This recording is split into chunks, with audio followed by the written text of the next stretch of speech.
Question: is infant baptism in the Bible? Acts chapter 8.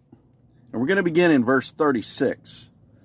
Now, the Apostle Philip had just been talking to a man who was an Ethiopian eunuch who was sitting in a chariot, and he was reading a scroll of Isaiah.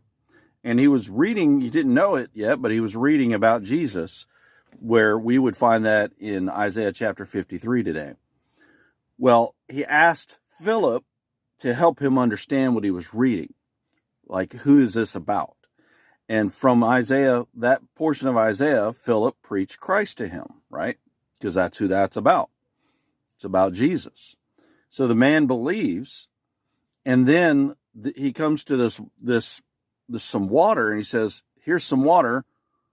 What's keeping me from being baptized?" Okay, so that's the backdrop. As they went on their way, they came unto a certain water, and the eunuch said, "See, here is water. What doth hinder me to be baptized?" And Philip said, "If thou believest with all thine heart, thou mayest." And he answered and said, "I believe that Jesus Christ is the Son of God." Now, can babies say that? Can babies even think that? No. You will not find a single occurrence of anyone baptizing infants in the Bible. So it's not in the Bible. It's a man-made tradition. And the Catholic Church says that justification happens at infant baptism. Well, number one, they can't believe they're babies, right?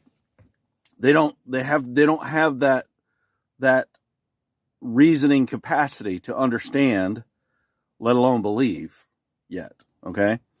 So if you can't believe, then you're not saved yet, right?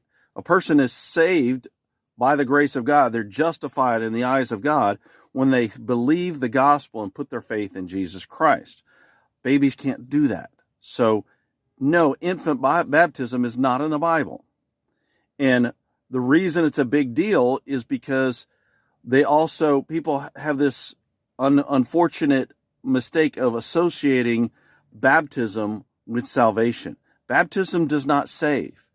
Faith saves. Faith in the grace of God, faith in the completed work of Jesus Christ on the cross is what saves. Baptism is an outward display and sign of that faith. And that's exactly what the Ethiopian eunuch was doing.